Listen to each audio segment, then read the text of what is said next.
सर्वधि साक्षिभूतं भावातीतं सद्गुरुं तन्नमामि ओम।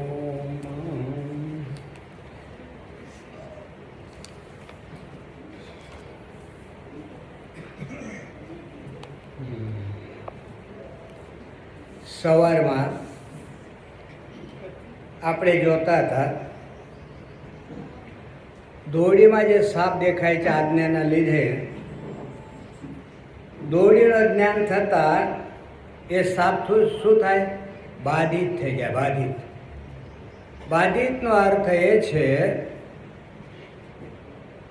કે દોડીમાં સાપ પહેલાં નહોતો, દેખાય ત્યારે નથી, અને એને દોડીનું જ્ઞાન થાય ત્યારે પણ નથી. એટલે એવી રીતે તત્વજ્ઞાન થતાં આ એ આજ્ઞાન છે ને, આજ્ઞાન એવી સ્થિતિ આ રજ્જુ સર્પ જેવી થઈ જાય. આજે સંપૂર્ણ સૃષ્ટિ દેખાય છે એ સંપૂર્ણ સૃષ્ટિ રજ્જુ સર્પના સમાન નામ માત્ર છે. બાધિત થઈ જતા એ રહેતી નથી. બાપજી બહુ સરસ કર્યો. બાધિત થયેલો સ્વપ્ન લાંબુ ચાલે અને બાધિત થયેલો સ્વપ્ન તરત શાંત થઈ જાય છે.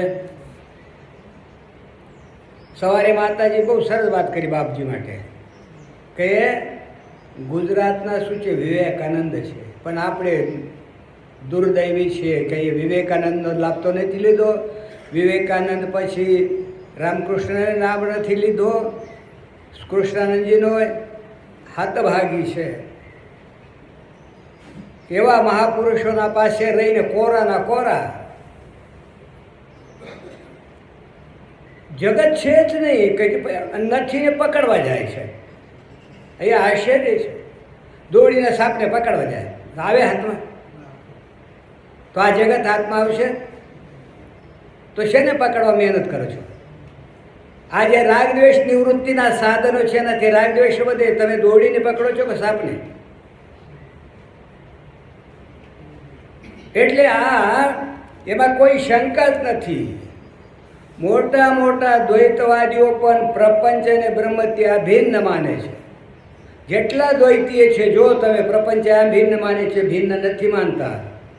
એ પરમાત્મા અભિન્ન નિમિત્તોપાદાન કારણ છે આ જગતનો. પછી ભલે શિવ ઉપાસક હોય એ પણ અભિન્ન માને ને પ્રપંચને ભગવાનથી. પછી મહાશક્તિનો ઉપાસક હોય એ બધા જ અભિન્ન નિમિત્તોપાદાન કારણ માને છે. વિષ્ણુ હોય તોય અને આ ઈશ્વર પ્રપંચના રૂપમાં બને છે. ઈશ્વરે જ બનાવ્યો છે. એને કહે છે માટી પણ એ, કુંભાર પણ એ. આ એના સિવાય ન બનાવનારો કોઈ, ન બનનારો કોઈ. શ્રી માધવાચાર્યજી પણ જીવ ઈશ્વરનો ભેદ માને છે. જગત અને ઈશ્વરનો ભેદ નથી માનતા. એના મતમાં સર્વમ ખલુ ઇદમ બ્રહ્મ અને સર્વમ યદય મહાત્મા, એના મતમાં પણ બ્રહ્મ વેદમ અમૃતમ પુરસ્તાદની વ્યાખ્યા પણ કરે છે. વલ્લભાચાર્યજીના મતમાં તો બધા પરમાત્માનો સ્વરૂપ જ છે. એ વિશુદ્ધ બ્રહ્મવાદી, વિશુદ્ધ અદ્વૈતવાદી છે. રામાનુજાચાર્યની મતમાં પણ બ્રહ્મ છે. જીવ અને જગત બધું બ્રહ્મનો વિશેષણ છે. બ્રહ્મનો શરીર છે, બ્રહ્મનો નિયમ્ય છે, બ્રહ્મનો ભોગ્ય છે, બ્રહ્મનો શેષ છે. કારણ કે શરીર અને શરીરી ભાવ છે. બ્રહ્માતિરિક્ત એના મતમાં પણ કોઈ વસ્તુ જ નથી. નિંબાર્કાચાર્યજી મહારાજ પણ કાર્ય અને કારણમાં ભેદ માનીને બધાને બ્રહ્મરૂપ માને છે. ત્યાં સુધી બ્રહ્માનુભૂતિ નથી, સત્યની અનુભૂતિ નથી, ત્યાં સુધી એ બધા અલગ અલગ હોય છે. જ્યાં ઈશ્વર અનુભૂતિ થઈ બધું ચેતના એક સંજ્ઞા અલગ રહી જાય છે એવું નથી. ચેતના એવું નામ અલગ રહી જતું નથી. એક ચેતના દ્વિતીય તત્વ અવશેષ રહે છે. ન તત્ર પ્રેત્ય વિશેષ સંજ્ઞાસ્તિ કાર્ય કારણ સંગાતેભ્યો વિમુક્તસ્ય ઇત્યેવ ભરે મૈત્રેયી બ્રવીમી નાસ્તિ વિશેષ સંગેતી. ભાષ્યમાં ભગવાન શંકરાચાર્ય કહે છે, ન તો વિશેષ જીવ નામ છે. આ મારો દુઃખ, આ સુખ એ બધાનો આવિદ્યાકૃત છે. પોતાના સ્વરૂપને ન વિચારવાના કારણે છે, ન જાણવાના કારણે છે, ન માનવાના કારણે છે. મૈત્રેયી આ વાતને જો ઝટપટ માની લે તો કહેવાનું થશે કે એ જિજ્ઞાસુ નથી, એટલા માટે એ બોલ્યો. મારા ભાઈ ભણવા આવતો, જે મારે ભણાવવાનું એ બધું પહેલાંથી જ મિથ્યા કહેતો જાય. પછી મેં નમસ્કાર કર, ભાઈ આવજો. કાં તારો સમય બગડે ને મારો બગડે. જે મારે કહેવાનું છે તું તો પહેલાંથી જાણે છે. ક્યાંક તે સાંભળીને આવેલો, બધું ખોટું, સ્વર્ગે ખોટું, નરકે ખોટું સાંભળીને આવેલો. અરે વિચારપૂર્વક થવું જોઈએ. સાંભળવાથી કાંઈ નહીં થાય. એટલે લોકો તો બૈરાનો સાંભળે એને હું તો કાંઈ તત્વજ્ઞાન થઈ જાય.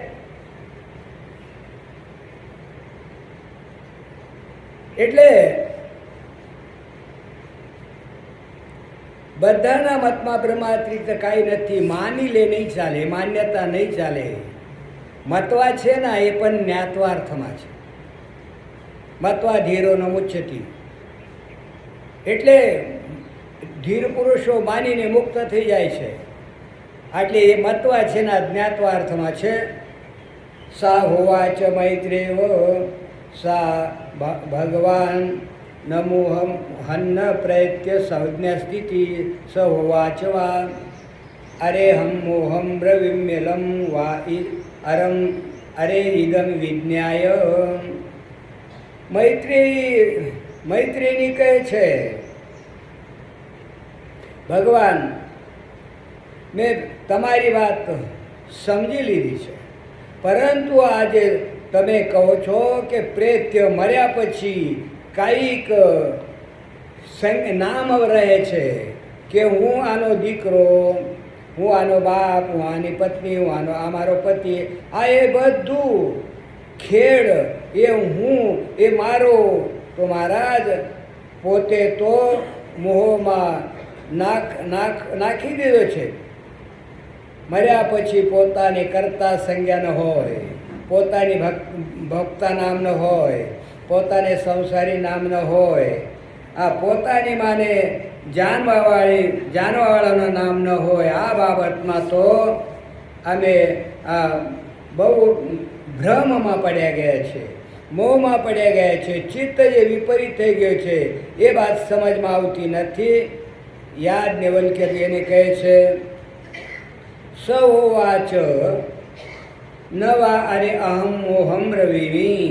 અરે મૈત્રી, હું મોહની વાત નથી કરતો. અલમ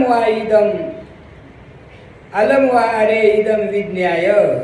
હું જે વાત કરું છું ને એ વસ્તુને યથાર્થ સ્વરૂપનું જ્ઞાન પ્રાપ્ત કરવા માટે પર્યાપ્ત છે. અર્થાત જો તમે એ વાતને સમજી લો કે સંપૂર્ણ મોહ છૂટી જશે અને તમને વિશેષ જ્ઞાન થઈ જશે. એક પરિચ્છિન્ન દેહને હું માનીને, મારો માનીને, એના ભોગ અને કર્મને હું આને મારો માનીને, એના સંબંધીનો હું આને મારો માનીને તમે વિશેષ નામને પ્રાપ્ત થઈ જાઓ છો. એ નામને ધારણ કરો છો. એ દેહના સાથે હોય ત્યારે જ છે. અહીં દેહથી ઉઠ્યા ત્યાં એ પછી કાંઈ રહેતો નથી. જીવતા હો, મર્યા પછી નહીં. મર્યા પછી તો નથી, પણ જીવતા છે એનાથી ઉપર ઉઠી શકો છો સાક્ષી ભાવમાં. પછી સાક્ષી ભાવ બહુ વિચાર માગે છે, અધિકાર માગે છે, યોગ્યતા માગે છે. સમજ્યા? તો એ શક્ય છે, બાકી શક્ય નથી. હવે એ બતાવે છે કે ઉપનિષદ કહે છે, એક તો પૌરાણિક લોકો છે ને, અમારે એક પુરાણી છે કથાકાર, આ પૌરાણિક લોકો છે ને, આ એ સંસારી લોકો પ્રલયનું સ્વરૂપ માને છે કે જે પ્રલય નથી, ઉત્પત્તિ નથી, સ્થિતિ નથી અને પ્રલય પણ નથી.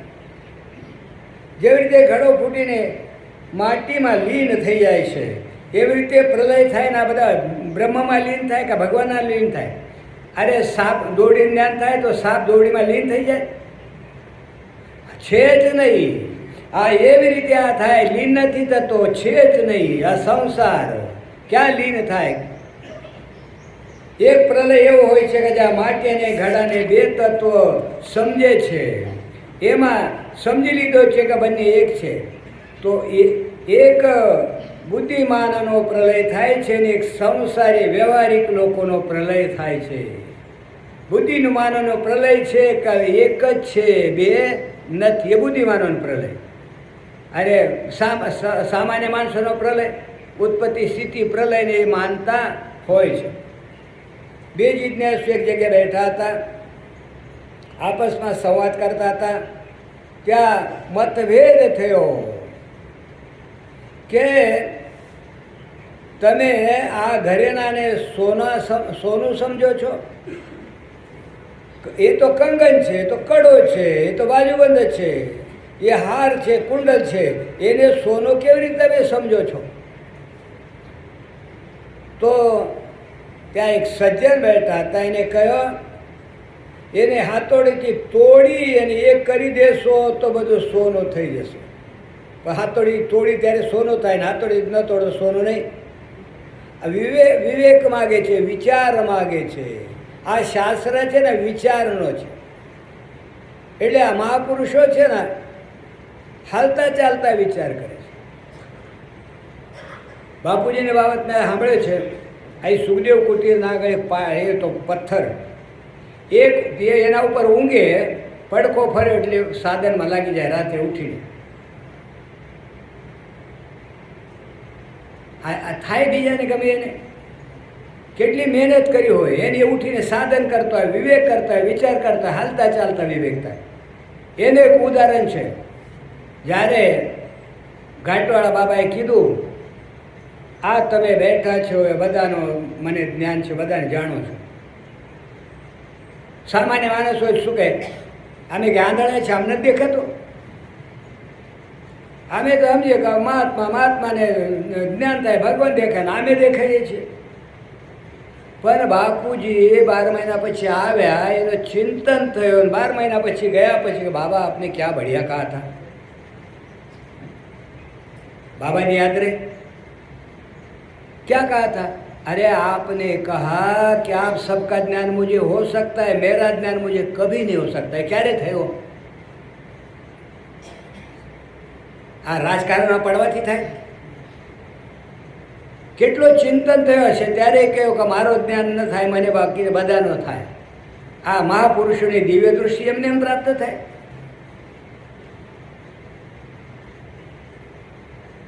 તોડવું ન પડે, કાંઈ ન કરવું પડે, સોનું જ છે.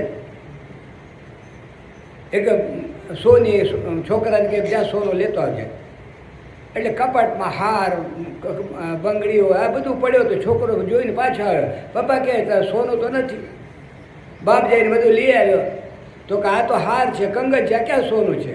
અરે આ જ સોનું છે, આકાર ભલે ને ગમે હોય તો એ સોનું છે. એકને કે જો તોડવાની જરૂરત નથી, કસોટી ઉપર કશીને જોઈ લો, આકાર ભલે ને ગમે તે હોય, કુલ્લડ હોય, કુંડલ હોય, કડો હોય, પણ છે તો સોનું. બંનેમાં એવો વિવાદ થયો અને પછી ઊભા થયા અને શાસ્ત્રાર્થ ફરી એકબીજા ઉપર ગુસ્સાતા અને એની શાસ્ત્રાર્થ થયો છે. કાશીમાં નાગપંચમીના દિવસે નવરાત્રમાં એક દુર્ગા કુંડ ઉપર ત્યાંના શાસ્ત્રાર્થ જોવા ગયા હતા. એમાં નાના નાના બાળકો પણ હતા. ત્યાં એક સજ્જને કહ્યું, શું કહો છો? જે બ્રાહ્મણ જાણે છે એ બ્રહ્મને જાણે છે, બ્રહ્મ થઈ જાય છે. મહારાજ, હા, એ જાણવા યોગ્ય બાત એ કેવી રીતે થઈ જશે? એ જાણવાથી કેવી રીતે બને? જાણી લીધો અને બસ બ્રહ્મ થઈ ગયા. કહે છે ને, ચૂટકીથી વડો થાય, મંડપ ઊભો થઈ જાય. ઘણા નથી માનતા એ બાબતને, પણ જ્ઞાન થાય છે ને શબ્દ દ્વારા થાય છે. અને ઘટો વેદમ ઘટો ન ભવતી, ઘડાને જાણવાનો ઘડો થતો નથી.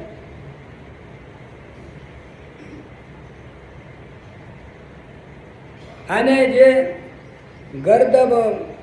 ગર્દભમ વેદસ્ય ગર્ભદો ગર્દભી ન ભવતે, જે ગધેડાને જાણે ગધેડો નથી થતો.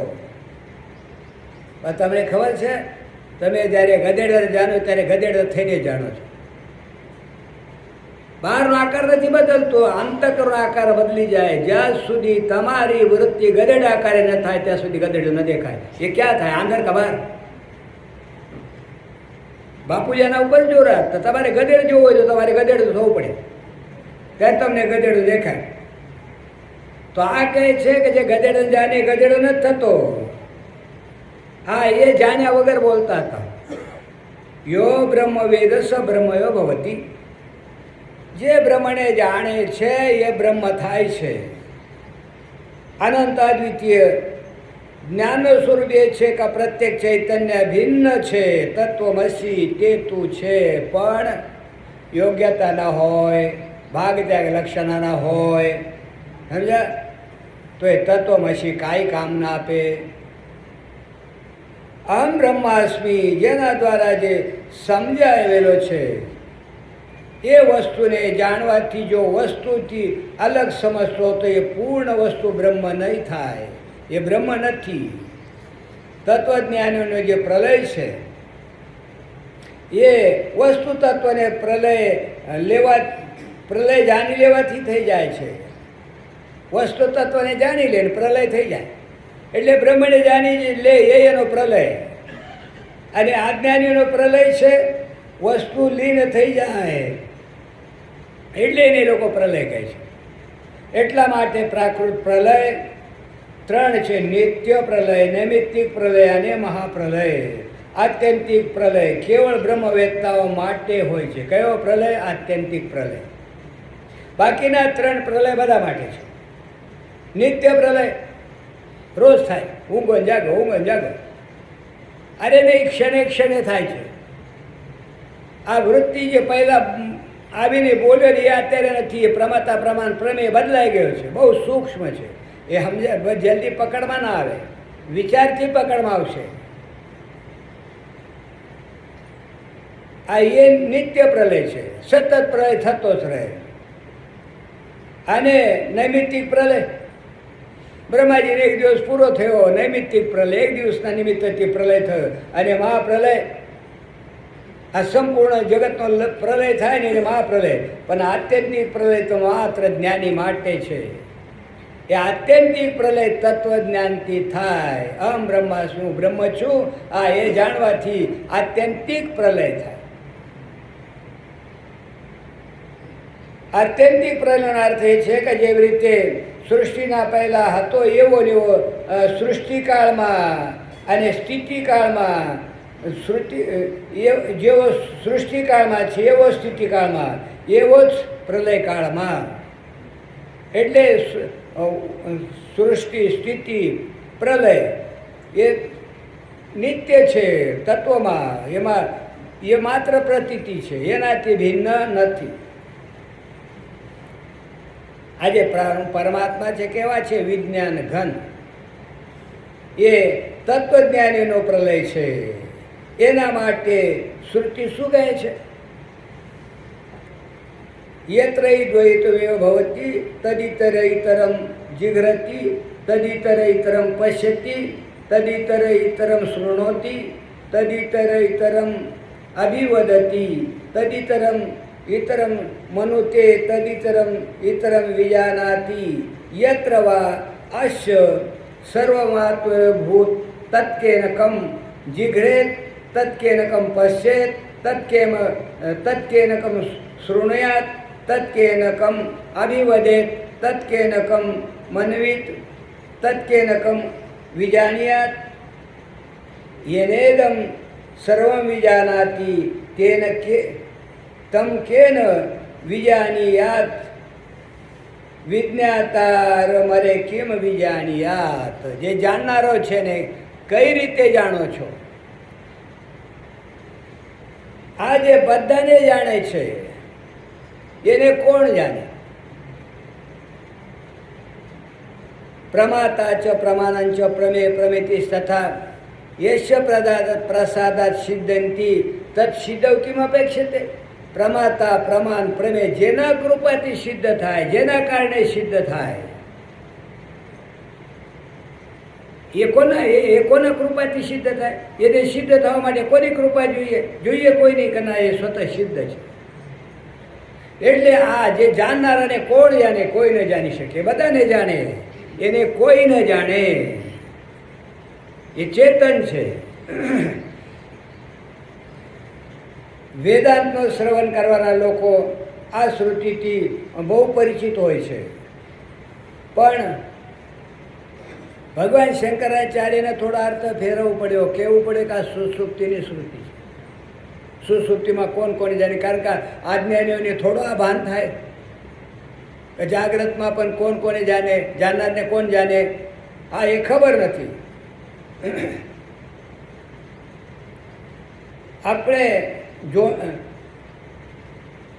આપણે દૃશ્ય અને એ જોનારો દ્રષ્ટા, એ ઇન્દ્રિયો અને ઇન્દ્રિયોના વિષય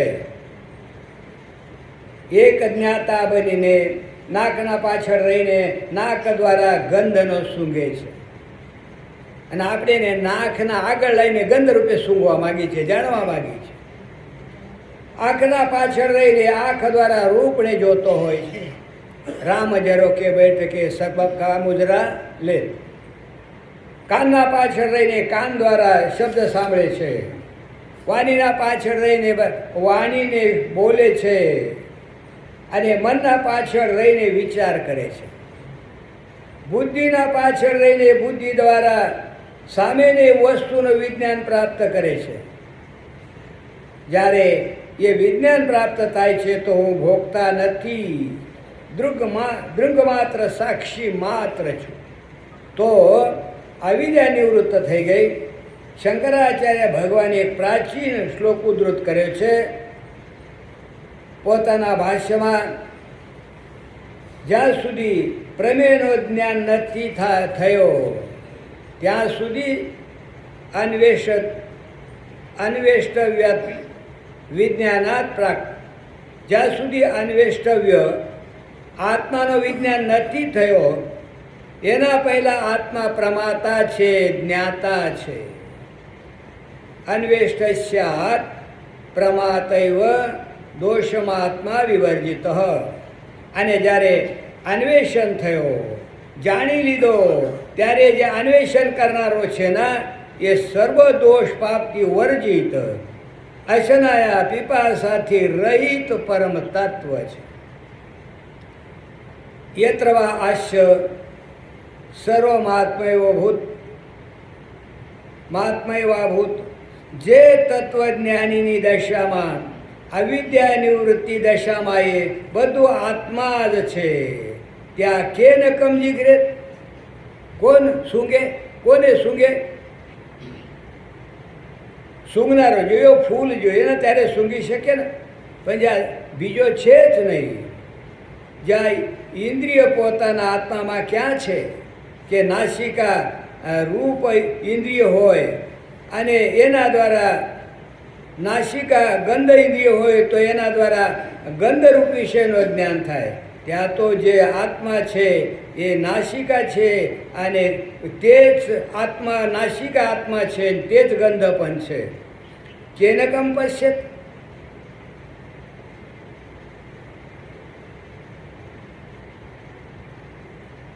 ત્યાં કોણ કોને જોનારો છે? ન કોઈ જોનારો, ન કોઈ જોવામાં આવનારી વસ્તુ. કેન કમ શ્રુણે, કોણ કોને સાંભળે? કારણ કે સાંભળનારો અલગ નથી, સાંભળનારવાળો પણ ભિન્ન નથી, અને સાંભળવાનો વિષય પણ ભિન્ન નથી, અને ઇન્દ્રિય પણ ભિન્ન નથી. આમાં આ રીતે વાણીની દશા છે, મનની દશા છે, બુદ્ધિની દશા છે. એન ઇદમ સર્વમ વિજાનાતિ તમ કેન વિજાનીયાત. જેના દ્વારા આ બધું જાણવામાં આવે એને કોણ જાણે? જે આંખની પણ આંખ છે, વાણીની વાણી છે, મનનો મન છે, જે વિષયોને અલગ અલગ હોવા છતાં પણ અલગ નથી. વિષય અલગ અલગ, પણ વિષયને જોનારો જાણનારો અલગ નથી.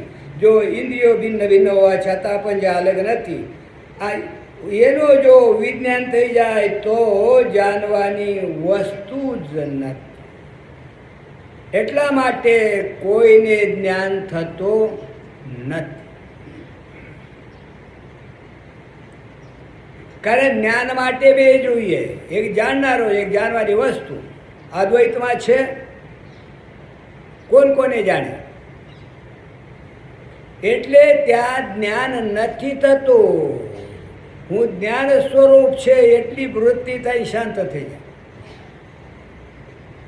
પછી જ્ઞાન અને જ્ઞાતા, જેને જ્ઞાન થયું જુદો નથી રહેતો. જો જ્ઞાન થાય તો દ્વૈત થઈ જાય.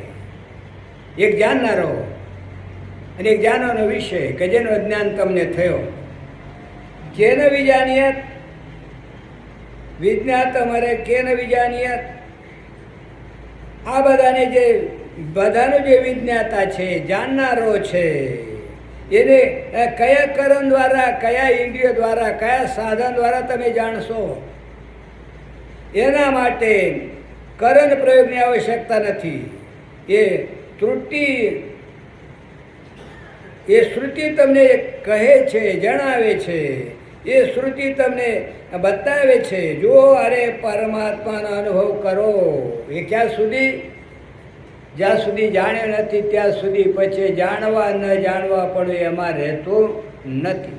પછી કેવો, એ કહેવાપણું પણ રહેતો નથી.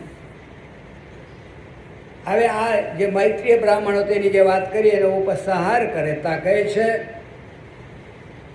જે બધાને જાણે છે આ એને કોણ જાણે? વ્યવહારમાં તો તમને લાગે કે હું આ બધાને જાણું છું ને બધા મને જાણે છે, પણ તમે જાણો છો આ બધા જાણી શકતા નથી. બધા સ્વપ્નમાં હોય ને એ મને જાણે છે, સ્વપ્ન વખતે લાગે, પણ જાગો તો કોણ તમને જાણે છે કોઈ જાણનારો? હા, એટલે કોણ જાણે અને કોના દ્વારા જાણે? એટલે પંચદશીકાર કહે છે નાનુભાવ્યતા. અનુભવ કરવા પણ નથી. કેમ કે જાણનારો જાણવાના વિષય ત્યાં બે નથી. અને બે નથી એટલે નથી એવું નથી, પણ બે નથી એટલે અનુભવ કરવા પણ નથી. અનુભવ સ્વરૂપ છે, અનુભૂતિત્વાત. અનુભવ સ્વરૂપ હોવાથી અનુભવ કરવા પણ નથી. જ્યાં સુધી નથી થયું ત્યાં સુધી શાસ્ત્ર સમજાવે છે. એ કોઈ જાણનારો અને કોઈ એનાથી અલગ સાધન જાણવાનો. પણ તમે બધાને જુઓ છો, કોઈ લાલ કપડામાં છે, કોઈ સફેદ કપડામાં છે, તો ત્યાં આપણને જોઈએ છે. સ્વપ્નમાં આપણને લાગે છે કે સ્વપ્નમાં દેખાય એ બધા આપણને જોઈએ છે, પણ છેક આપણને જોઈ શકે? આંખથી દેખાય છે. આંખથી કોણ દેખાય છે? આંખથી હું જોઈ રહ્યો છું. આંખથી કોણ જોનારો છે? કે હું. એ જે જોનારો છે ને એને જાણવાનું છે. આ જે સ્ત્રી પુરુષ બહાર બેઠા છે, આ એ કેવી રીતે બહાર બેઠેલા છે જ નહીં, વિષય જ નથી. બહાર છે ભ્રાંતિ છે. સ્વપ્નમાં, સ્વપ્ન ક્યાં આવે? હિતા નામની નાડીમાં અંદર જ હોય અને દેખાય ક્યાં? બહાર. બહાર છે કાંઈ? આજે બહાર હાથી હોય અને તમને સ્વપ્ન આવ્યો ખાટલામાં હોય તો તમે રહો ને ખાટલોય રહે છે ત્યાં? આ એ રીતે આ પ્રતીતિ માત્ર છે નહીં. આ વિષયને કહે છે કે જે વસ્તુ અમારા અંતકરના બહાર નીકળીને આપણા એ જગ્યા રોકી લે છે, આપણને રોકી લે છે. વિષયવતી વિષયા, જે બાંધે ના શીવી નાખે એ વિષય છે. જોડે આત્માનો કાંઈ સંબંધ નથી. આ વૃત્તિ છે ને, વૃત્તિ સંસારમાં નાખે, સંસારથી બહાર કાઢે. ચાવી છે ને, એક જ ચાવી તાળાને બંધ કરે ને તાળાને ખોલે. આ એક જ વૃત્તિ તમે સંસારમાં ફેંકી દે અને સંસારમાંથી બહાર પણ કાઢે છે. સુંદર સ્ત્રી, સુંદર પુરુષ દેખાય છે, આપણા આંખોથી દેખાય છે. આપણે અંતકરણને બહાર કાઢીને એના સાથે જોડાઈ જઈએ. અંતકરણ કેવડું કે જ્યાં સુધી ફેલાય એવડો અંતકરણ છે. બધું અંતકરણમાં છે, શરીરમાં અંતકરણ નથી. અંતકરણમાં અનંત કોટી બ્રહ્માંડો છે, એક નહીં. આજે જગતની બહારની વસ્તુ છે ને, આપણે આ બહાર ખેંચીને પોતાના સાથે બાંધી લે છે, જોડી દે છે. એને કહે છે વિષય. વિષય શબ્દનો અર્થ છે સંસ્કૃત ભાષામાં કે જે બાંધી નાખે. તમે ક્યાં રહો છો? સમજો કે વાંદરો છે, એ જંગલમાં રહે કે ક્યાંય જેને સાંકળથી બંધાયેલો છે, સાંકળીથી બાંધી નાખ્યો વાંદરાને જંગલમાં, તો કે નહીં. એ જે પોતાનું હૃદય છે, પોતાનો અંતકરણ છે, પોતાના અંદર જ બહાર અને અંદર બંદર અટકાયેલો છે, બંધાયેલો છે કે ભટકી રહ્યો છે, આત્મા છે ના, એ તો પોતાનું સ્વરૂપ છે. બહારની વસ્તુઓ આત્માને હૃદય સાથે ખેંચીને પોતાના સાથે બાંધે છે. તો પોતાના બાબતમાં તમે સ્વયં વિચારી શકો છો કે બાંધી શકે તમને? નથી, વિચાર નથી કર્યો. કહે છે ને, મેં ઘરને નથી બાંધ્યો પણ ઘરે મને બાંધ્યો છે. ઘર છે ને તેમ બનાવ્યો, બરાબર, અને પછી એના કોઈ લીટો કરે તો હૃદયમાં લીટો પડે ને, અને વેચી નાખો તો કાંઈ નહીં. તો એ મકાને તમને બાંધ્યો કે તમે મકાનને બાંધ્યો? તમે એના સાથે બંધાઈ ગયા છો, એ તમને ઓળખતોય નથી. એમાં કેટલાય રહ્યા, બાપ દાદા રહ્યા, વેચાઈ ગયો, એમાં પણ કેટલાય રહ્યા, એ વેચાઈ ગયો. એ કોઈને ઓળખે? અરે સમજો ના, બીજો કોઈ આવીને હાથોડો મારે તે કહે કે તું મારો માલિક નથી, મને કેમ પાડે છે? કહે છે કોઈ દિવસ? કારણ કે જડ વસ્તુ આપણને ઓળખતી નથી. પણ આપણે એના બાબતમાં ઘણો વિચાર કરીએ, પણ પોતાની બાબતમાં હું કોણ છું એનો વિચાર કર્યો? અત્યારે ઉપદેશ શાસ્ત્રી ચાલશે ને રમણ મહર્ષિને, એ રમણ મહર્ષિ કહે છે હું કોણ એની તપાસ કરો. બાપજી હું કોણનો પુસ્તક લખ્યો છે, આમ ઉપરથી જ આવ્યો થોડો. હું કોણ એ બહુ સહેલું નથી.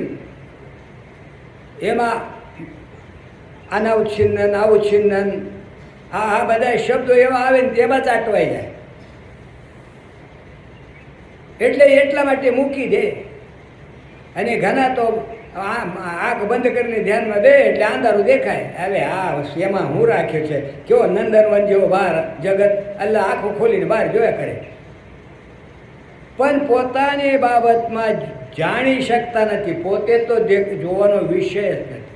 જોકે હકીકતમાં નેતિ દ્વારા જે અવશેષ રહે એ તમે છો. શબ્દ પણ તમને બોધ આ નથી કરીને જે રહે એ રીતે બતાવે. આંગુલી નિર્દેશ કરીને આ છે એમ ન બતાવી શકે.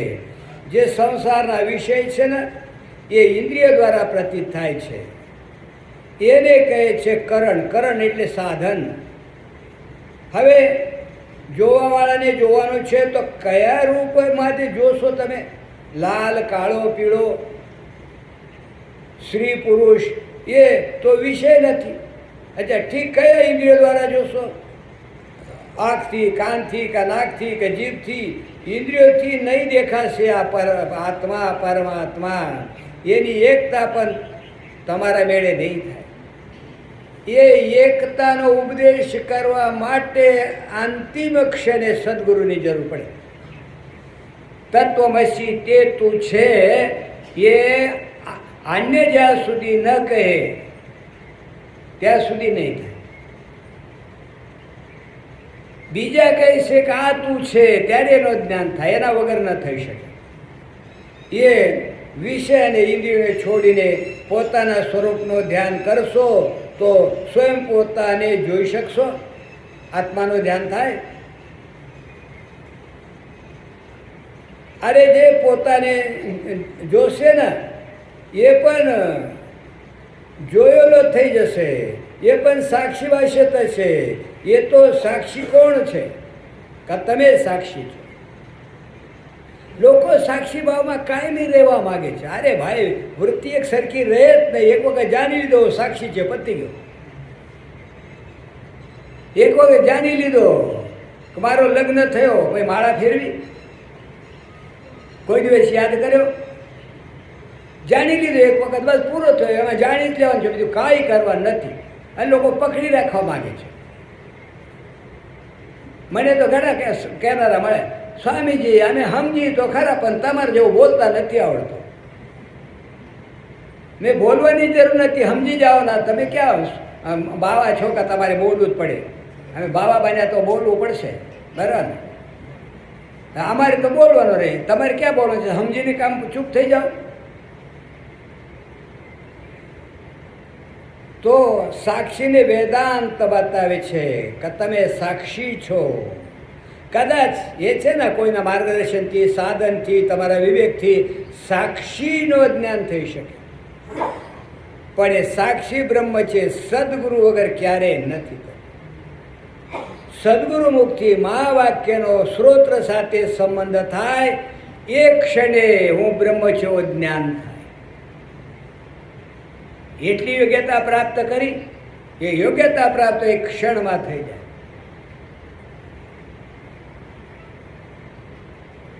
એ નથી જોવા એ નથી દેખાતો. તમે જેને જોવા માંગો છો એ તમે પોતે છો. જેને પોતે છે કરે એવી ભ્રાંતિ છે. હું પોતે જ છું, દેશકાળ વસ્તુથી અપરિચ્છિન્ન. એને આ વેદાંત સમજાવીને ભ્રાંતિને નિવૃત્ત કરે છે. આ દેશકાળ વસ્તુ એ તો તારામાં કલ્પિત છે. એ તને ક્યારેય પરિચ્છિન્ન ન બનાવી શકે. અને જગ્યાએ જગ્યાએ પ્રમાણનું કામ હોય. આજ્ઞાતને જણાવવું એનું કામ છે. જે વસ્તુની ખબર નથી પડતી એ વસ્તુની ખબર આપે, એ વસ્તુનું જ્ઞાન કરાવે. વેદાંતના પ્રમાણનો કેવળ એટલો જ કામ છે. શું? ભ્રાંતિની નિવૃત્તિ, આજ્ઞાની નિવૃત્તિ. જે પ્રમાણથી અયથાર્થ અનુભવ મટી ગયો. આજે જગત દેખાય છે તમારા યથાર્થ અનુભવ નથી, એ અયથાર્થ છે. અને એ મટી જાય, ભ્રાંતિ નિવૃત્ત થઈ જાય. એ અયથાર્થ અનુભવથી રહિત જે જ્ઞાનમાત્ર આત્મા છે એ સ્વરૂપને લક્ષિત કરાવવું એ વેદાંતનો તાત્પર્ય છે. વેદાંત ભણીને બીજાને ભણાવવાનું કે બીજાને સંભળાવવા માટે નથી, પોતાને સમજવા માટે છે. પછી ભલે તમે સમજાવો, પણ એ તમારા માટે છે. તમે તમારા સમજવા માટે બોલો, બીજાને સમજાય કે ન સમજાય તમારે શું? તમે ઠેકો લીધો? ઉડિયા બાબા જ કીધો તો આખંડજીને, આ બધાને સમજાવવાનો તો ઠેકો લીધો છે કે જે તને સમજાવવા 12 વર્ષ લાગે 12 મિનિટમાં સમજાવી દઈશ. એટલે વેદાંત છે ને એ આત્માને બ્રહ્મ બતાવે છે, લક્ષિત કરાવે છે. અને ઉપનિષદો ઊંચા નીચે આવે જ નહીં, ઊંચા છાપરે ચડી જાય, નીચે ઉતારવાની વાત નથી. એક વખત તો શિયાવાડા ગયેલો, અને એ મહાત્મા છે અખંડાનંદજીના શિષ્ય જાહેર કરતા હતા, પોતાને ફરતા હતા, વેદાંતની ખબર નથી. મને એમ કે આ તો અખંડાનંદજીના શિષ્ય એટલે કેટલા પ્રખર વિદ્વાન હશે. એટલે હું તો છાપરે ચડી ગયો, પ્રવચનમાં સીધો છાપરે ચડી ગયો. આપણે નીચે થોડો રહેવાય. પછી છે ને બધા આમ આમ આમ જોયા ખરે. એ બે પાસ હતા ને એ ખીલતા હતા, સામા બે પાસ સમજદાર હતા ને એ ખીલે, બાકીના બધા આમ આમ જોઈએ. મેં કીધું ભાઈ જો, હું તો છાપરે ચડી ગયો છું, હવે છાપરે અત્યારે તો નીચે ઉતરાય એમ નથી, આવતીકાલે હળવો કરીશ. કારણ ઉપનિષદો લક્ષિત જ કરાવે છે, એ નીચે આવતા જ નથી. તે તું છે બસ એ બતાવી દે એક જ ક્ષણમાં, બીજા ક્ષણની જરૂર નથી. વૃત્તિ એક જ ક્ષણ બ્રહ્માકાર થાય અને બાધિત થઈ જાય, પછી એ બીજા ક્ષણે થાય તો એનો કોઈ ફળ નથી. કારણ કે આ વિદ્યા હતી, આ એક વખત નિવૃત્ત થઈ ગઈ, આ વિદ્યા તો છે નહીં, કયું ફળ પ્રાપ્ત થાય? એટલે વેદાંતનો તાત્પર્ય છે કે તું બ્રહ્મ છે. તમે ન વિષયના રૂપમાં જોઈ શકો છો પોતાને, ન તમે એને કરણના રૂપમાં જોઈ શકો છો, ન પોતાને જોઈ શકાય છે, કારણ કે તમે સ્વયં જ્ઞાન સ્વરૂપ છો. જે સ્વરૂપ છે એનું જ્ઞાન કરાવવા માગો છો, તમે ક્યાં મેળ પડે? એવો લાગે છે કે અમે પોતે પોતાને નથી જાણતા. તો એવો જે લાગે છે ને કે હું મને ઓળખતો નથી, જાણતો નથી, જાણવા આ આજ્ઞાની નિવૃત્તિ માટે વેદાંત વિદ્યાની જરૂર છે. પણ એમાં અધિકાર વગર કાંઈ થતો નથી. સાધન જોઈએ, સાધન. રમણ મહર્ષિ છે ને વેદાંત ભણવા નહોતા ગયા, પણ જ્યારે ગણપતિ શાસ્ત્રી વેદાંતી ઉપનિષદ ચલાવતા ત્યારે કે આ તો મારો અનુભવ છે. કારણ કે શું, સાધન દ્વારા યોગ્યતા પ્રાપ્ત થાય ને એ યોગ્યતા પ્રાપ્ત થાય ત્યારે તત્વજ્ઞાન થાય છે, આ વિદ્યાની નિવૃત્તિ થાય છે. એ અરુણાચલમાં રહે, આવે ને તો અરુણાચલને છોડીને ક્યાં ગયા જ નહીં. આ પર્વતની વાત છે ને, એનું નામ અરુણાચલ છે. શિવલિંગનું નામ અરુણાચલ છે, અગ્નિલિંગ છે. અને શિવરાત્રિના કયા દિવસે મને એ બહુ ખ્યાલ નથી, પણ એ પહાડ ઉપર કેવી રીતે લોકો જાય છે, ત્યાં મોટો પીપળામાં છે ને ઘી ભરે અને ધોતીને દિવેટ કરીને હળગાવે. એ એક જ દિવસ ફક્ત હોય છે. એ અગ્નિલિંગ છે. અને જ્યારે એ બરાબર ચંદ્રમામાં આવે ને તો આમ શંકરજીને આકાર જેવો લાગે. મને તો ગુરુની કૃપાથી ઘણા ગુરુ મારે તો ઘણા મળે, અને ગુરુઓના કૃપાથી હું ગયો હતો રમણાશ્રમમાં. એ સવા મહિના રમણાશ્રમમાં રહ્યો હતો પહેલી વખત, અને બીજી વાર ગયો ત્યારે 2-3 દિવસ રહ્યો હતો. પણ મારા ઉપર તો ઘણાની કૃપા છો, એકની નહીં. અને એને કારણે આ શિવાનંદ અહીં બેઠેલા દેખાય છે ને ક્યાંય રખડતો કે કચરો વીનતો શું ખબર. ગુરુની કૃપાથી થાય ને બધું. એટલે જે વસ્તુને જાણવું છે ને એના માટે સાધન જોઈએ, સાધન. આ રમણ મહર્ષિ એક નામ સ્વામીજીનું હું ભૂલી ગયો, એ છે ને અરુણાચલનો તીર્થ લઈ અને એના મોઢામાં તો કાલનો એમને એમ પડેલો હોય, એ નીચે ઉતરેલો ન હોય. અને કેવો સાધન કર્યો હતો, મકોડાએ ફોલી ખાધો તો લોહી નીકળે તોય ધ્યાન સમય આપણે મચ્છર આવે તો આમ થાય ને ઊભા થઈ જાય. આ એટલી એકાગ્રતા ને એટલો સાધન. ભાઈ ભગવાન મળે તરત જ આવે દોડતા ને. અરે સાધન જોઈએ જીવનમાં. સાધન તો કરવા નથી, ગાજરનું દાન કરવાનું, મહેમાન આવે કે નહીં આવે જોવા લાગી જાય. આપણી તો વાંદરા થઈ ગયેલા છે આપણે. પેલા વાંદરા છે ને કઈ રીતે દિવસો બગીચામાં જાય તો પેલો ગોફનથી પથ્થર મારે ને એ કરે લાકડી લઈને કાઢે. પહેલાં વિચાર કર્યો, કાઢો આપણો બગીચો હોય તો માથાકૂટ તો નહીં કોઈનું, કોણ કાઢે? એટલે ગોટલો લઈને આવ્યા, વાંદરાસ ગોટલો લઈને આવ્યા, ખાડો કર્યો, ખાડામાં પૂર્યો, પાણી રેડ્યો અને થોડી વાર આમ આગ બંધ કરીને બેઠો. થોડી વાર ખોલ્યો તો કાંઈ નહીં, ખોદીને જોયે, પછી જોયું, પછી દાટે, પછી પાણી રેડે, પછી થોડી વાર એ ઉગે ખરો? કરી ઝાડ, આંબાનું ઝાડ મોટો થાય? આપણો એવો છે, થોડો કાંઈ કરીને તરત પાછા જોઈએ કે ભગવાન આવે છે પાછળથી. અને આપણે કાંઈ નહીં તો કોઈ કાંઈ નહીં કહે તો આપણે જ આમ ભગવાન પાછળથી આમ આશીર્વાદ આપે છે અને ફોકસ મારે છે ને એવો કે ઘણાવડા ચિત્ર છે એવા ફોટા છે એવા. એનાથી કાંઈ તત્વજ્ઞાન થઈ જાય? સાધન જોઈએ.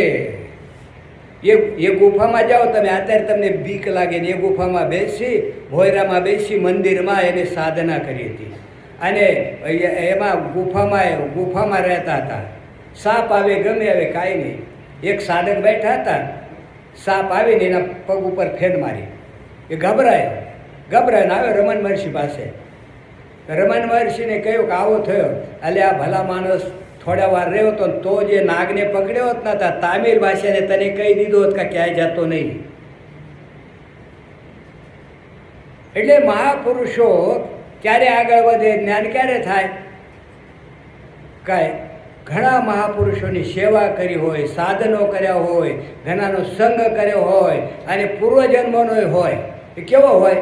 પેલો ડબ્બો હોય ને, ડબ્બો પેલા ટ્રેક ઉપર હોય અને ઇન્જિનનો ધક્કો લાગે ને જતો રહે. આ છે ને, આ મહાપુરુષોની કૃપા હોય, પૂર્વજન્મનો હોય અને સદગુરુને બરાબર ચારે હાથ હોય ને, ધક્કો લાગી જાય. ધક્કો લાગે અને બરાબર એના લક્ષ્ય સુધી પહોંચી શકે છે. પણ એના માટે યોગ્યતા જોઈએ. યોગ્યતા વગર કાંઈ થતું નથી.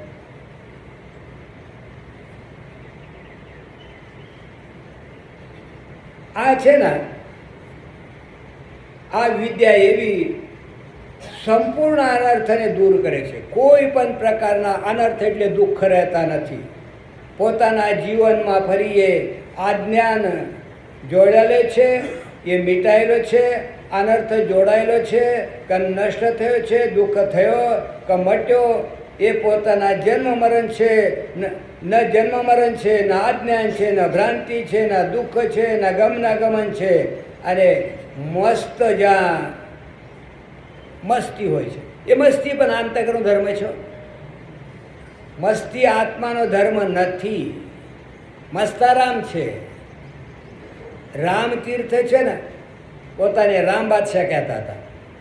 તમને ખબર હોય તો જ્યારે ઇન્ડિયા આવતા હતા તો ત્યાંના ગવર્નર બેઠા કા આજ ભાગ્યશાળી કા મહારાજા જાય છે ને એના સ્ટીમરમાં તમે ઉતરી ગયા. એમાં બે બાદશાહ એક સાથે નહીં જઈ શકે, પોતાને રામ બાદશાહ સમજતા, એટલી મસ્તી હતી. પણ એને પછી ખબર પડી કે અંતકરનો ધર્મ છે, વાસ્તવિકતાનો ખબર પડી કે ઓહ આ તો આવો છે. અંતકરનો બાદ થઈ જવો જોઈએ, અવિદ્યાનો બાદ થઈ જવું જોઈએ. એટલે પછી આ એમ ગમના ગમન નથી, સુખ નથી, દુઃખ નથી, જન્મ નથી, મૃત્યુ નથી, મસ્તી નથી. એ મસ્ત છે તો ક્યાં કે જ્યાં છે ત્યાં સ્વસ્વરૂપમાં. અને એ વિશ્વાસની વસ્તુ નથી. હમણાં ક્યાંક શું જોતો તો એમાં બહુ મજાની વાત આવી હતી કે બધા સાધનો એક જ જગ્યા પહોંચાડે. તમે લોકો અમને આવીને ક્યારેક ક્યારેક કહો છો, કોઈ કહે છે આવીને, સમજ્યા? બધા સાધનો એક જ કામ કરે છે ને, કરે ધર્મ જ્ઞાન કરાવે. અરે તો આંતકરનું નિર્માણ કરે, ઉપાસના છે, આંતકર એકાગ્રતા કરે કે ભગવત પ્રાપ્તિ કરાવે. અને જે વૃત્તિ જ્ઞાન છે ને, એ વૃત્તિ જ્ઞાન જ્યારે વૃત્તિ બ્રહ્માકાર થાય ત્યારે આવી તેની નિવૃત્તિ થાય. તો બધા સાધનો એક કામ કરે, બધાને એક જ લાકડી આપે. બસ સમજતા નથી. અમને ખબર છે કે આના સાથે માથાકૂટ કરવા જેવું નથી, હા કહી દઈએ તો શું કરીએ? એટલે આ વિશ્વાસની વસ્તુ નથી, માની લેવાની વસ્તુ નથી, પરંતુ પોતાના જાણી લેવાની વિદ્યા છે, એ આધ્યાત્મ વિદ્યા છે. એ વિદ્યા અંતઃકરણમાં છે, પુસ્તકમાં નહીં. એ તો તમને મદદરૂપ છે, એ તમને માર્ગદર્શન આપે છે, પરોક્ષ જ્ઞાન કરાવે છે. પણ અપરોક્ષ જ્ઞાન તો અંતઃકરણમાં જ થાય, બહાર નહીં થાય. અને જાગૃત અવસ્થામાં જ થાય, બીજી અવસ્થામાં ન થઈ શકે. એ વિજ્ઞાન છે, પરંતુ આ એ મશીનરીની વિજ્ઞાન નથી. એ વિજ્ઞાન છે, પરંતુ પ્રયોગશાળામાં જે વિજ્ઞાન છે ને એ નથી. પ્રયોગ કરીને જાણી લીધો એ વિજ્ઞાન છે, પરંતુ રસાયણ વિજ્ઞાન નથી. એ વિજ્ઞાન છે, સ્વરૂપનો વિજ્ઞાન. આને એને જાણવાથી કોઈ પણ પ્રકારનો વિઘ્ન આવતો નથી. એને જાણવામાં કોઈ તમને રોકી ન શકે, એટલા તમે સ્વતંત્ર છો. વૈકુંઠમાં જવાનું હોય ને તો જે વિજય તમને રોકે ખરા. આવા નાના નાના નહીં, આ તો મોટા મોટા આવે. આ નાના બાળકોનું કામ નથી. કારણ કે ત્યાં જવા માટે તમે અધિકારી નથી. કારણ કે ત્યાં બીજાનું ઘર છે, ત્યાં તમે જાઓ છો, બરાબર. બીજાના ઘરમાં જવાનું હોય તો પગ ધોઈને જવું પડે ને, અને પોતાના ઘરમાં પગ ધોઈ નહીં જવું પડે. આજે બીજાના ઘરમાં જો મે આઈ કમ ઇન સર મુખ્ય પૂછવું પડે ને. અને ઘરમાં બૈરીને સલામ કરીને પૂછે આવું એ હોય તો પછી કેવો હોય સમજી જાઓ. ઠો મારીને ખવડાવે, ઠો મારીને બંધ કરે તો સમજી જવાનું. સ્વર્ગમાં જવાનું હોય તો ત્યાં પણ તમને રોકી શકે. બાદશાહના માલમાં જવાનું હોય તો ત્યાં પણ તમને રોકી શકે. પેલા જવા દે સિપાહી અંદર. પણ પોતાના માલમાં બેઠા હો અને ભાંગના નશામાં હો તો તમે બીજાના માલમાં છો, ના તમારા જ છો. ત્યાં પહોંચવા માટે અધિકાર, આના અધિકારનો પ્રશ્ન છે ખરો? ત્યાં ભાંગનો નશા ઉતરી જવી જોઈએ. આ વિદ્યારૂપી જે ભાંગ પીધી છે ને, આ એની નશા ઉતરી જાય તો તમે સ્વસ્વરૂપમાં જ છો. એક ભાઈ ભાંગ પીધીને પોતાના ઘરમાં જ બેઠો તો સમોર નદી. સાંજનો સમય થાય ને હતો પોતાના ઘરમાં, એ નશા કરી હતી, એને ભ્રાંતિ થઈ. બોબા બૂમ કરે, કોઈ ના બોલાવો, મને મારા ઘર લઈ જાઓ. હવે એને ઘર લઈ જવું પડે. એને ફક્ત એ નશા ઉતરે એવું કે આપી દો, એટલે કેમ સમજે ને કે મારા ઘરમાં છું. આપણે એમ જ છે તો ઘરમાં જ પોતાના, પણ એ ખબર નથી, રખડ્યા કરી છે. ભગવાનને શોધવા જવું પડે. અરે આપણને તો ભગવાન ગીતામાં કહે રુદ્રેશાર્જુન તિષ્ઠતી, તોય આપણે અમરનાથ, બદ્રીનાથ અને કૈલાસ કેટલા ફરીએ, બરાબર ને. મળ્યા જે ગયા એને પૂછ્યા આવના હોય. તમારી સુવિધા કરે પ્રવાસમાં કરતા ભગવાન. કોઈ પ્રકાશ દેખાય પણ ન તેજસ તમસ્તમ, પ્રકાશ નથી ને અંધકાર નથી. એવો જે સ્વરૂપ છે ભગવાનનું. સત કિંચિત અવશિષ્ય, તે સત કાંઈ નથી એવું કંઈક રહે. હવે એને કેટલા જાણે? આ યોગ્યતા ન હોય તો પકડાય. કાંઈ નથી એવું કાંઈક છે. આવો નથી, તેવો નથી, એવો છે, પકડો. બાપુજીને પૂછ્યો હતો કે ભગવાનનું સ્વરૂપ કેવો, બ્રહ્મનું સ્વરૂપ કેવો? આવો નથી, તેવો નથી, એવો. આ એવો કેવો સમજાય? પણ એ જો યોગ્યતા હોય અને માર્ગે ગયો હોય તો એને ખબર પડે ને કોઈને પૂછવું ન પડે. મને જ્ઞાન થયું કે ન થયું કોઈને પૂછવું પડે? તમારો પેટ ભરાય કે ન ભરાય તમને કોઈને પૂછવું પડે? એમ જ્ઞાન થાય ખબર પડે. ખબર શું પડે કે હું જ્ઞાન સ્વરૂપ છું. જ્ઞાન કંઈ અન્ય ન થાય. બીજી વાત એ છે, નાનપણમાં એક મહાત્માએ સમજાવ્યો હતો કે જ્યારે ક્રોધ આવે ને ત્યારે લાગે કે બિલકુલ બરાબર છે, યોગ્ય છે, ના આ એના લાયક જ છે એમ કહે, ખુશ ખુશ થઈ જાય. જવું શટ દંડ કરો નહીં તોરા, ભ્રષ્ટ હોય શ્રુતિમાં રગમોરા. હું આજ તને દંડ આપીને જ રહીશ.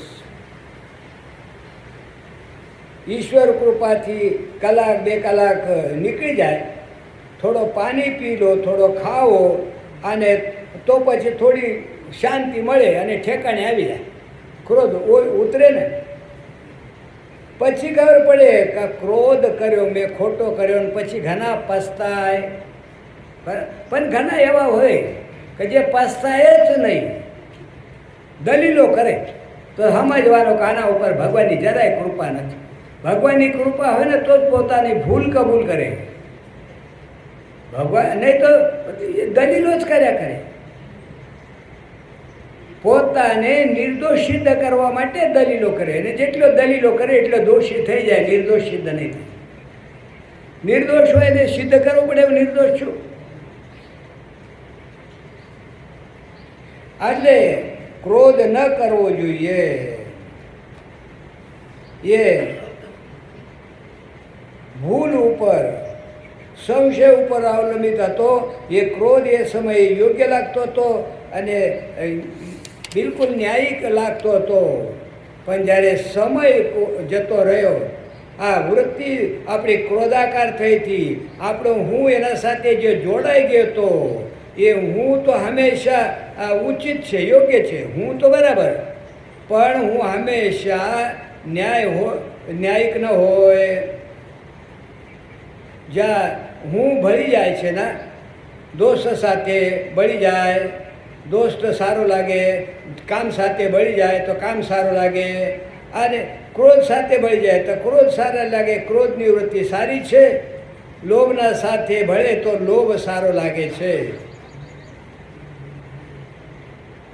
આ સારું કામમાં નથી, યોગ્ય છે, કામમાં યોગ્ય નથી, ક્રોધ યોગ્ય નથી, લોભ યોગ્ય નથી, મોહ યોગ્ય નથી, ન શત્રુમાં ન મિત્રતા યોગ્ય છે, ન દેવતા ન વૈકુંઠમાં અમે પોતાના હુંને જેના સાથે જોડી દઈએ ને, આ એ સારો લાગે. આ શરીર સારો નથી, પણ હું જોડાઈ ગયો છે ને એટલે સારો લાગે. બાકી આમાં શું સારો છે કહો? એમાંથી ખોલીએ તો કાંઈ નીકળે સારો? જો વિવેકનો ઉદય થઈ જાય અને આ દૃશ્યથી આ દ્રષ્ટા હુંને જુદો કરો, એટલે મારવું નથી ને મરવું નથી. આપણે એની આ સ્તુતિ કરવી નથી, એને દોષે કાઢવા નથી. એ વાત કોના બાબતમાં લાગુ પડે? દેહના બાબતમાં. અને દેહના સાથે પોતાને હુંને જોડી દો તો એના સાથે આ સગા સંબંધી પોતાના થઈ જાય. અને પોતાના મનના સાથે પોતાને હું જોડી દો તો એની વૃત્તિઓ છે ને પોતાની થઈ જાય. મારી વૃત્તિ આવી છે, હું આવો સમજો છું. સમાધિને સાથે જોડો તો સમાધિ સૌથી સારી લાગે. અને હૃદયમાં કોઈ આકૃતિ બનાવીને એના સાથે હુંને જોડી દો તો એ પણ સારું લાગે, પોતાનું ઈષ્ટ. સંસ્કૃત ભાષામાં વિવિધ શબ્દોનો અર્થ થાય છે જુદો થવું, પણ એ આપણે 10 મિનિટ વિશેષ પછી જોઈએ ફરી આગળનો વિષય. કારણ કે જેના સાથે જોડાય એ સારું લાગે. તમે જેનાથી જુદો પડો એની કોઈ કિંમત નહીં, એની હયાતી પણ સિદ્ધ થઈ શકતી નથી.